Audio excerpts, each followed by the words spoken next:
Okay, good morning. Good morning from Time to Talk, Tea Time. This is Cindy Collins, and I'm with Sarah Shaw. She is the co-founder of Hillside Botanicals. She's also a clinical herbalist. We're both drinking tea this morning. So I happen to be drinking a dark cherry or black cherry tea, which is really refreshing. And what are you drinking this morning, Sarah?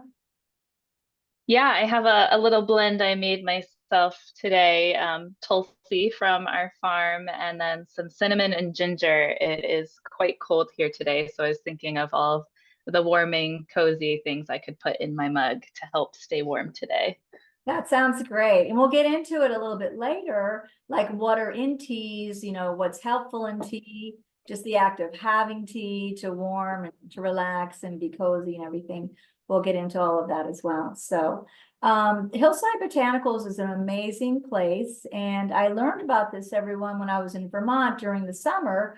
I actually went up there so that I could just see what Vermont was like. And I happened to be at an art and craft festival, a huge under the tent festival.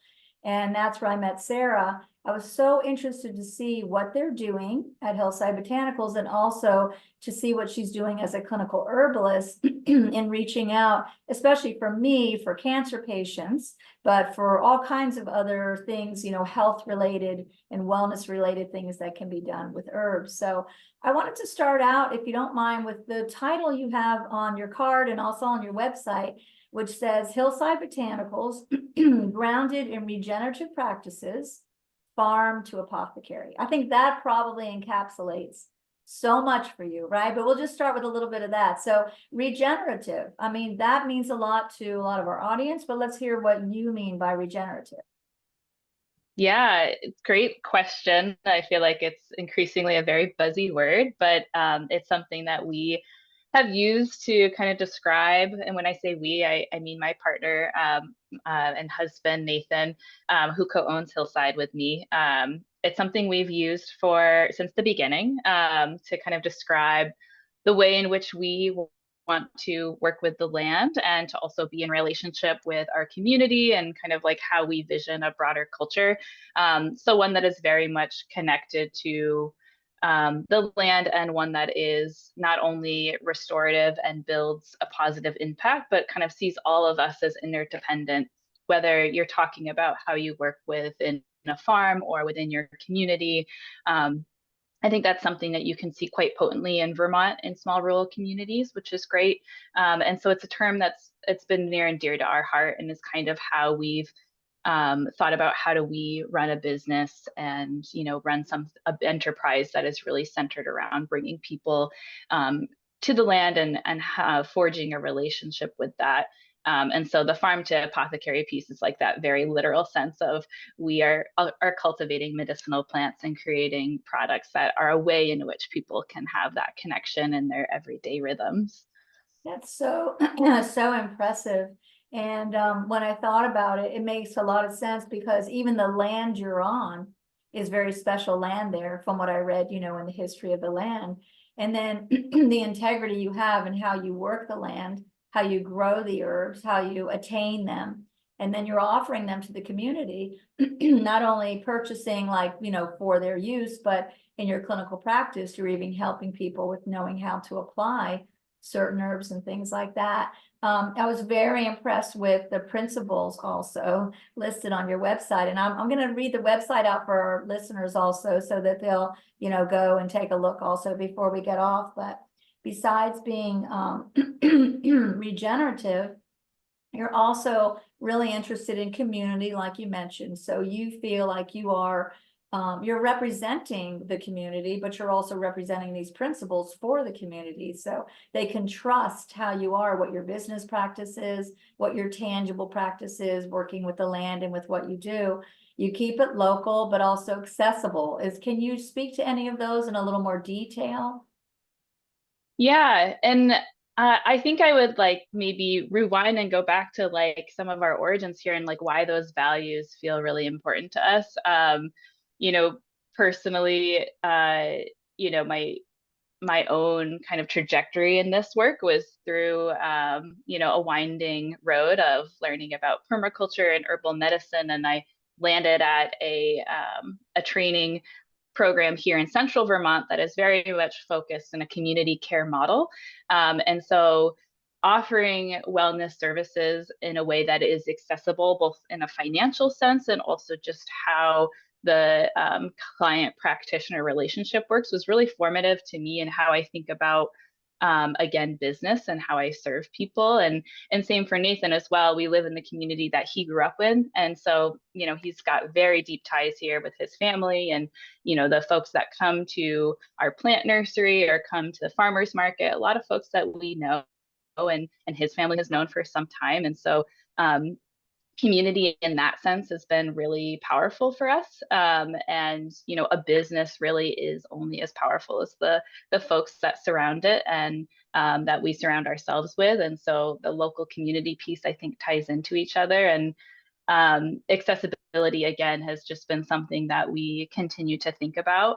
As you know, we certainly believe that everybody should have access to feeling well and being able to show up in their life in the fullest sense and most meaningful ways that for them. And so we see, you know, herbal medicine and organic farming as a way that we can support people in that. And so, you know, the natural products industry is this kind of crazy place where, you know, there's kind of the better for you options, but sometimes they're really not accessible to the folks who need it most. And so we're always trying to strike that balance of how can we offer the highest quality farm direct products, but keep it in you know, a place where folks can really access it, acknowledging that we do live in a rural community, that you know, the median income is not very high compared to the rest of the country. And so again, thinking about where are we rooted, who is in this community, and how can we serve them the best. So they really all kind of dovetail and weave into one another in that interdependent way that I kind of spoke to earlier, that we're inspired by. They really do. I mean, they're all integrated, they're all threaded together. And you're making me think of a few things that I think that our listeners will relate to. You know, for example, lately there have been a lot of things out there talking about big business and, you know, what happens when businesses get too big. And I think so many of us are looking back towards local businesses, smaller businesses, people we know, or we know how they are and how they do the business. And like you said, everything flows from there. And there's been a lot of discussion also on the right to health, which you would think would be a natural human right, but not everyone necessarily sees it that way. And without getting off on political bents, you know, people don't have access to the medicine or the wellness or sometimes the correct food, et cetera, that they need. So you're really fulfilling a beautiful niche. I think it's just so high in integrity and so needed as well. But what's really good too, the other aspect is, here I come from Florida up there, I see you, I come back to my world, and there's a way globally for people to even access you. And I think that's really, that to me, that's like the touchstone, because you are so focused on these really important principles, which are completely integrated into what you do. But even someone like myself, my patients, anyone around the world can access your website and can then attain and then keep feeding back into your process. So, you know, that's the beauty of our world going a little more global, I think. And that's what excited me so much about not only meeting you, but then also getting to bring it back here and then getting to put you on this podcast so we can, you know, get it out to others as well. So before I even go further, I'm just going to read out the website, because I know we may get to the end and I haven't done it. So it's www.run the word together, Hillside Botanicals. So like it's all one word, Hillside Botanicals. And I will put this on the podcast in the writing. You'll see it's underneath .com. So www.hillsidebotanicals.com. And it's a very easy to navigate website too. Plus very informative. You know, I mean, Sarah's been so informative right now, you know, and like really expressing and explaining what you do and what your principles are. But the website is really excellent too. So I just invite everybody to go there and take a look. And speaking of the website, I am using one of the products called Hillside Botanicals Betty's Balm. So I know this has some interesting history behind it, and I just have to tell you that I've been dealing with some muscular issues where I was using all kinds of balms and lotions and stretching, and all of that's important too. But without trying to take just pain medication, I wanted to deal with, exactly what could help the issue in the muscle. I'm so impressed with this balm because, first of all, it works immediately and it works, but it's not smelly. So you want to explain how Betty's balm came to be like that? Yeah, absolutely. Well, every product that we sell has a story, and I think that just kind of comes back to our essence, right? Like we are very much in relationship with what we do, and we don't like to just throw things out in the world because they're trendy, but because there was a reason why it came into being. And so Betty is actually my grandmother. Um, she is into her 90s now, and so several years ago, I made a version of this balm for her. She's got arthritis in the hands, lots of nerve pain, degenerative bone stuff in her back. And so I was at the time still in my herbal training, and I was like, okay, this is an opportunity to put some of these things together. So I was looking for herbs that would support with the muscular and nerve pain aspect, but also, help with just kind of like soothing and bringing circulation to the area. When we think about like chronic pain, in the herbal world, we think about that as a cold condition, right? Like circulation and lymph, things have stagnated there, and so we want to heat and warm and bring circulation there. And so there, you'll find cayenne in that balm, and ginger to really help support that. So it's a gently warming sensation. We've got other herbs like arnica and St. John's wort, and then since then we have added full spectrum CBD to it from the hemp that we grow. And so our kind of take with that formula is to support folks through, whatever physical discomfort is, whether it be from injury or, arthritic like conditions, that kind of thing. And we love the kind of like story behind it. And on the subtitle on the label, you'll see it's Grandma's Pain Balm. And we like to tell everybody that, it's time to nourish your inner grandma. It's okay to feel pain, even if, you're a young, spry 20 something. Like we all kind of feel that, whether we're working with our bodies or, just the way we tend to use our bodies in this day and age. So it's actually one of our best sellers, and we love being able to tell the story behind it because it's obviously very near and dear. I'm not surprised that it's a bestseller. And then once you use it and then you pass the word around, and then people understand how it's so interesting to me. The hemp plant, like we've in the past, let's say 10 to 20 years now, there's hemp hearts that, are a great protein source. Put them in smoothies and really anywhere that you want to put them, right? You can even toast them and things like that. And then the hemp plant, there's clothing made from the fiber of the hemp plant. But then also the CBD that comes from hemp. Can you explain a little bit about the full spectrum and why that's different from the other things that are coming from hemp, like how it's extracted like that? Yeah. I mean, we could spend so much time I on know, this. that's asking a But lot. yeah, So, that'll be like the next edition of this. okay, do that. Yeah, in a nutshell, right? Like, so yes, the hemp plant just for thousands of years has been used for so many things. And, as of, recent times, since 2014 or so, it's opened up that we're able to use the flower for more therapeutic use, for CBD and other cannabinoids. And so within the hemp plants, you'll see different varieties. So the ones you're talking about for fiber use are not ones that we are growing. We're really focused on varieties that have that flower production where we'll see more of the cannabinoids produced. And that's what we're looking for when we are getting them extracted. So we work with a local laboratory. We'll take our crop to them.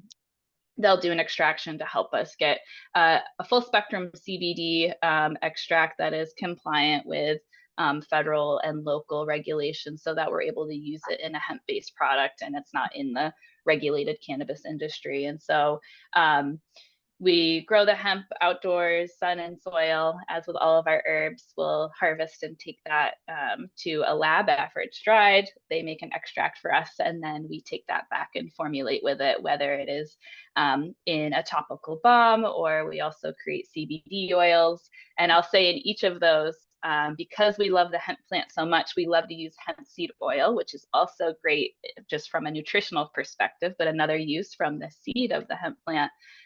And so you'll see that in some of our formulas as well, as we like to use the hemp seed oil and try to bring the whole plant back together as much as possible when creating a final product.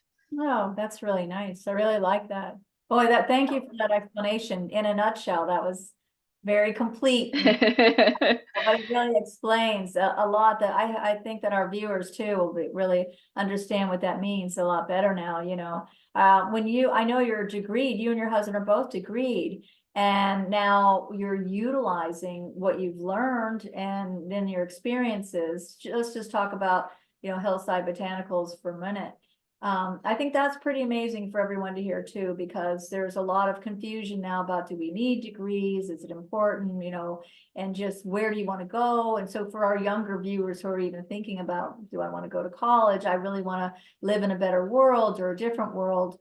I bet that was quite a journey, right? To come out of university, then apply what you knew, but in a way that where you want to sustain a different kind of life. And and then, you know, you met your husband, or maybe you knew each other before, like, and did you know you would invent this idea? And, you know, where did it start? Yeah. So we met in college. We went to two different universities, both in Vermont, but met through a mutual friend who is from this community that we now live in. And so we met when I was 19. He was 20, and at the time he was studying mechanical engineering, and that's what he graduated with. And I was at the University of Vermont studying global studies, food systems, and community development, all separate degree programs that I wove together. So we definitely, you know, through college kind of started visioning, as particularly we were getting more into gardening, and you know, his family whose farm that that we farm on, we were kind of envisioning, you know, maybe one day we'll have a farm, maybe one day when we can afford it. And you know, thinking kind of that in traditional sense of like, okay, we have to have some careers and be able to, you know, financially afford doing this work. And then we both had some experiences with permaculture courses and apprenticeships. And I think that some of that experience really flipped the script for us. We also are folks who have heard the words climate change and global warming our entire lives, and that's really informed like how we behave as consumers, and you know, how we think about, you know, our future in general. And so we started thinking about it in a different way of like, we'll farm when we can afford it, but we can't afford to not start right now. As in, like, we can't afford to, I think for all of us, take what that little first step is towards thinking about a more regenerative, a more vibrant future. And for us, it was farming showed up as this way to have a really tangible outlet for this like eco anxiety that we were experiencing. And so we both graduated and we started working various jobs, but it was very apparent that that was not what was like singing true to our purpose. And so, you know, on our website, we say it started as a hobby farm, and it started as some very large gardens at my in-laws property. Bless them for letting us just like go crazy in the lawn. And we now joke that it's kind of like a hobby that needed to start paying for itself. And so while we were thinking, you know, maybe in the 5-10 year landscape, we'll really think about farming as a livelihood, it really just started to snowball very quickly. You know, you get excited about new projects. You start meeting other farmers, and the agricultural community here in Vermont is very tight knit in a lot of ways, I would say. And so you just get very excited about, you know, learning more and doing more every season. And at the time, after I graduated UVM, I worked for a few years in various jobs, and then decided to go into my clinical herbalist training. And that's where it kind of clicked into place of what is our uniqueness and what are we trying to show up to the world and to our community with. And medicinal herbs became the very obvious choice. And so that's like a little bit of like how it began. And I would say to like the young people is, you know, you're always going to hear this is what you should do step by step by step. And it's okay to take a pause or step back, or just like reassess periodically of, is Mhm. this feeling like a yes to me? Do I feel at home in my body when I'm doing these things? Mhm. Because I would say it took me until my senior year of college to be like, oh, you know what I'm actually interested in?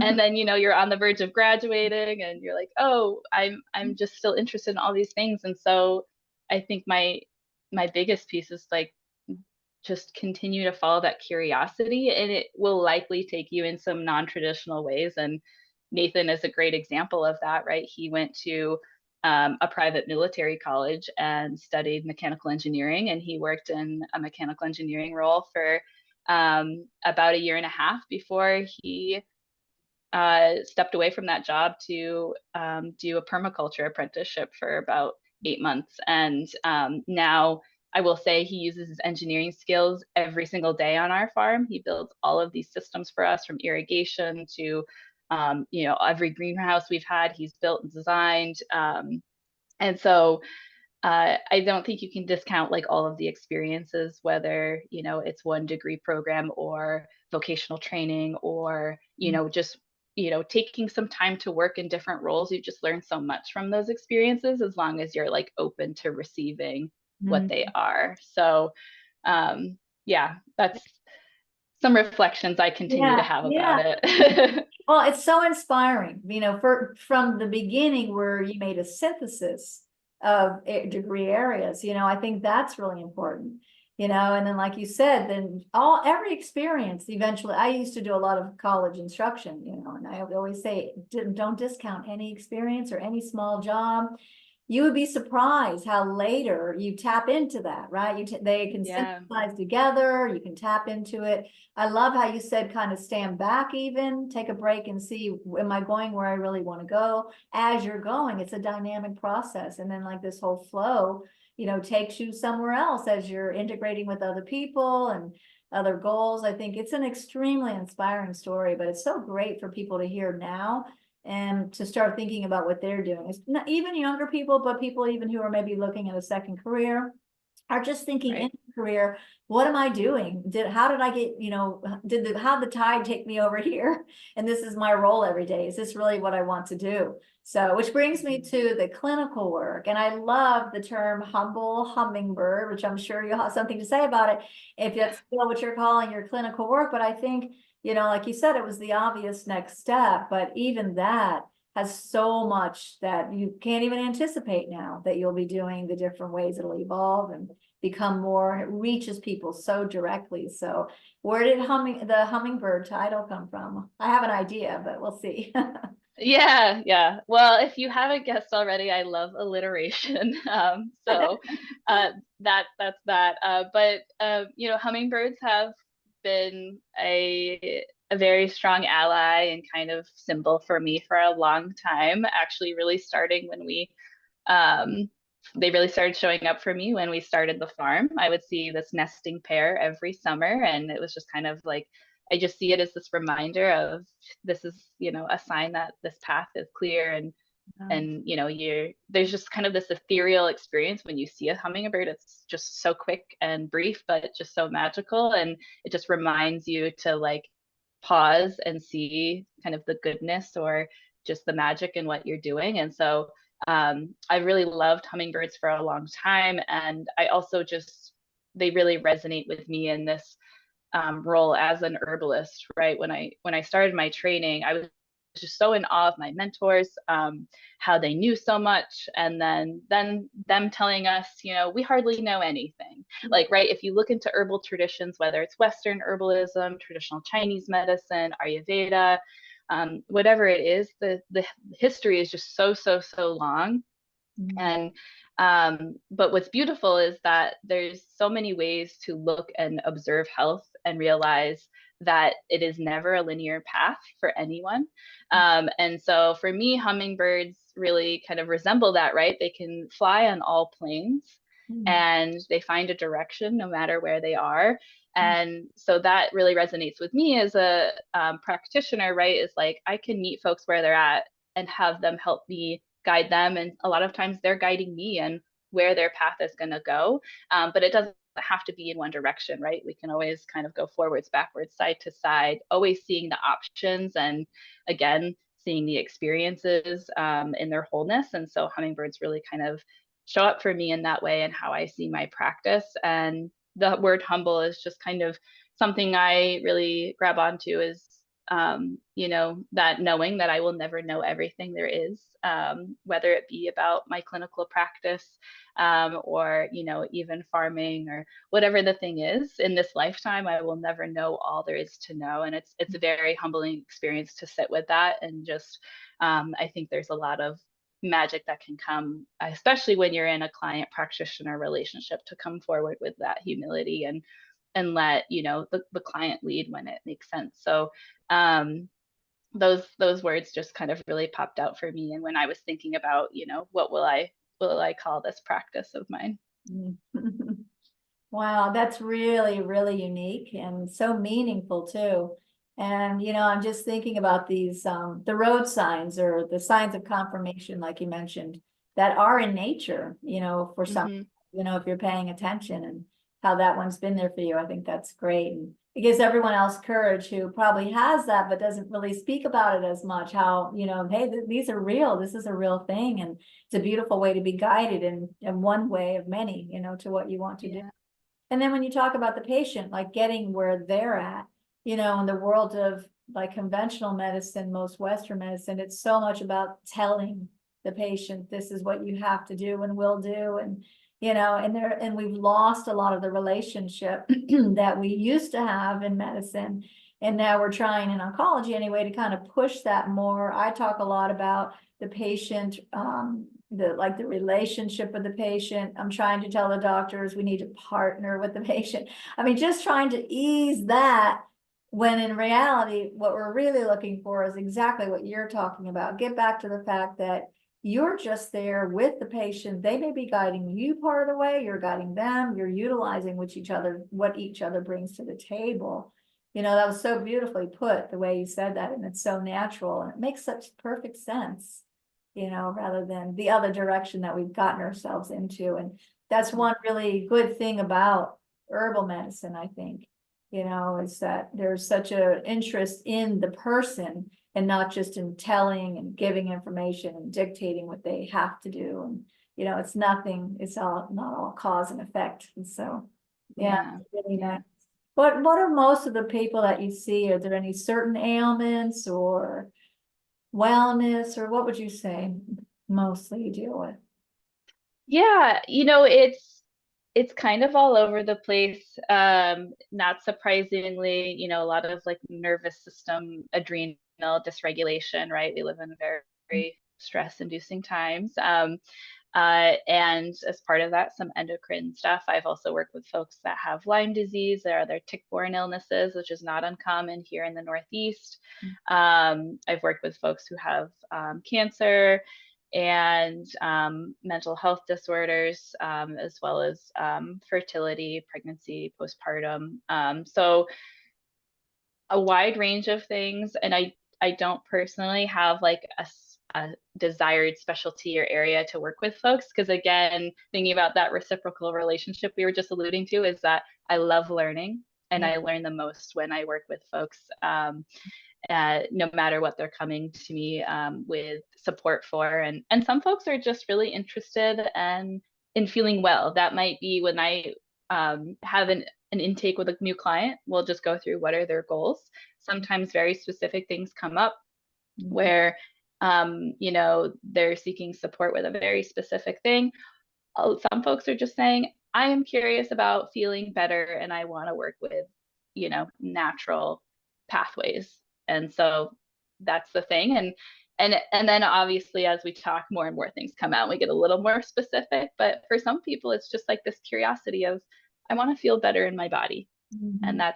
I think that's an okay goal. That's a great goal. Like that's like kind of the tip of the iceberg to like feeling more in relationship with yourself and the wider world. So yeah, I work with folks with just kind of a whole spectrum of goals and interests and health concerns that they. Nope, we just a little bit of a freeze. I'm sure we'll come back.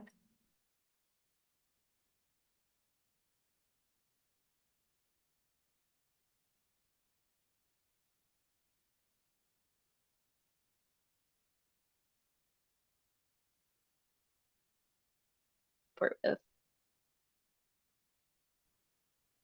Yeah, it's okay. We had just a Oh, little there. freeze, no problem. I'm amazed that we haven't had more with all the weather systems up there, down here, Yeah. across Florida. I think it's been brilliant that we haven't had a single, pause like that. So I know. problem at all. But I think that's great, the variety of people that you see. And I really like hearing that many people are coming for curiosity, just to feel better, or how can I experience, especially the relationship to their body is so important, to be back in touch with that. And yeah, I think that's really, really great. So, and of course, one of my favorite things is tea, hence, this title for my podcast.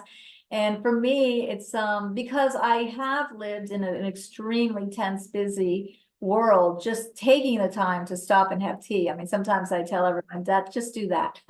That's really just the fact that you did that is, such a big step. But then what's in the tea? It's just so great to know that we have all of the access to all of these different herbs that can be very calming, or general different feeling, but some of them are very, very specific, right? Like what you put in your tea, or any of the things you have in there today, do they also have specific functions or things like that you could speak to? Yeah, of course. And I could say a lot about all of them. So like I said, I was looking for a warming blend. So I think of, herbs are beautiful in that they have these energetic signatures. Sometimes you actually really do feel them quite immediately. So cinnamon and ginger, both very warming, right? They're boosting circulation. And, particularly to the extremities, they're warming to the digestive system, which is great if you're thinking about seasonally how our body shifts and adapts. So in the winter time, we tend to be a little bit slower. We're not quite as physically active. And so sometimes our digestion can slow. We're also tending to eat like more heavy meals. And so it's nice to have warming spices and herbs that are going to fire up that digestive fire and keep that metabolism running. So we're able to kind of adapt to what our seasonal meals look like. And then Tulsi, I can't say enough of. I love it. It is one of my dearest and most favorite herbs, although all of them are my favorite. So Tulsi also warming energetically, but is an adaptogen. So it's kind of a term that we use that is also very popular now. People love saying the word adaptogen in the health food section. Whether it is or not, right? Yeah, exactly. Like this is good for me.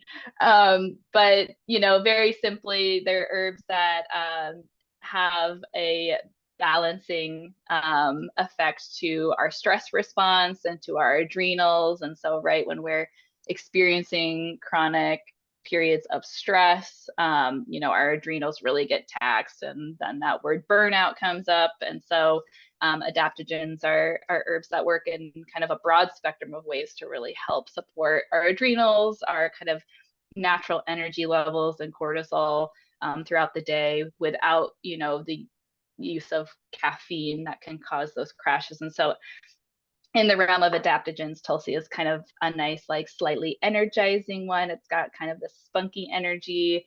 And so it's I like it as a daytime herb. Some folks find it also relaxing, but so it's kind of nice and elevating to the mood while also having some kind of really profound, like deeper balancing effects. And it's also very anti-inflammatory, anti-cancer. Like it's pretty amazing as an herb. And it tastes wonderful. So it always ends up in my tea blends.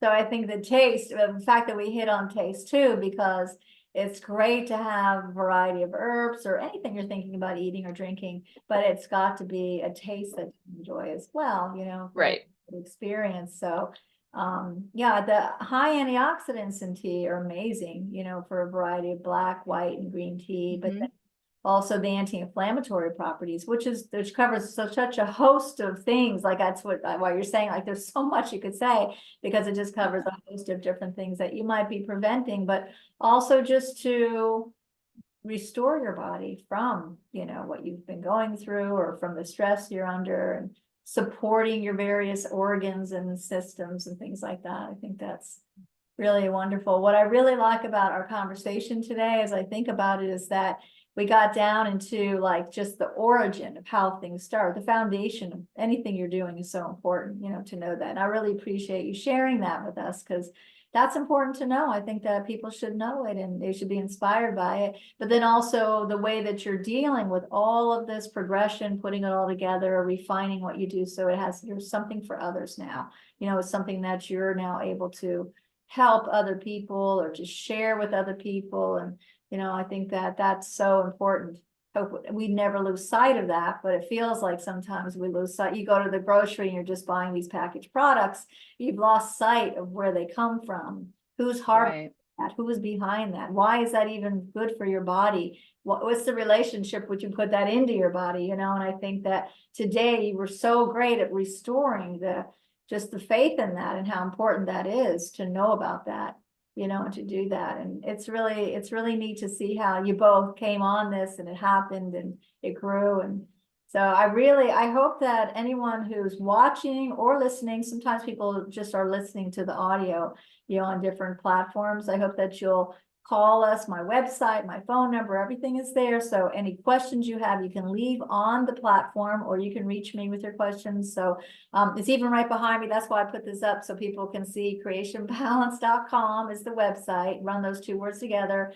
And then creationbalance@yahoo.com is my email. So we would love to hear back from people, with questions or ideas, and maybe even a second podcast where we get more specific about things that people are interested in. Today I just wanted them to know who you were, what you were about. I love to share it because I was so impressed by it. So I have to share it so others can see about it and see what's there for them. And especially the teas, I'm a really big proponent of, you're drinking, so drink something that's useful for your system and valuable and hydrating and, all of that. So anything that I didn't cover today that you can think of that you'd like to express or add to what we've talked about? Yeah, I think the only thing I would just add, or, just encourage folks, is follow that sense of curiosity, particularly when it leads you to nature. It might just be that cup of tea, right? Like, one of my childhood memories is drinking chamomile tea at night. And it has led me indirectly in this very profound path. And I think it's very easy to get caught up in the world of social media of like, oh, look at this person and their wellness, and it looks like they're so polished and they've arrived. And I would just remind people that it is a journey, and that following that sense of curiosity is just really, really powerful, and being open again to those experiences, and along the way finding solace that you will reconnect with yourself and with your broader community and the world. And I can't encourage that enough for folks to really follow that sense of intuition, and cultivate it as much as they can. Because I think the world would be a really beautiful place if more folks followed that. Absolutely. And thank you for that. My last question was, what can we do? So you covered it. There you go. That's the step we should all take in our own lives, in what we do. All right. Well, thank you again so much for taking the time today. I really enjoyed it. And we'll be in touch and then talk about doing another podcast, especially if we have some feedback or some interest. And again, the website to find Hillside Botanicals is www.hillsidebotanicals, and S on the end, all one word, .com. And these are certified organic medicinal herbs and also an apothecary. So I think you'll find something there, certainly, for yourself. And if you have questions, there's a way even to communicate on the website if you have some questions for Sarah, that you are interested in a particular product, or even just maybe even a function, something like that. Okay. Yeah. All right. Thank you. Thank you so much. Okay. You're welcome. Bye-bye. Bye.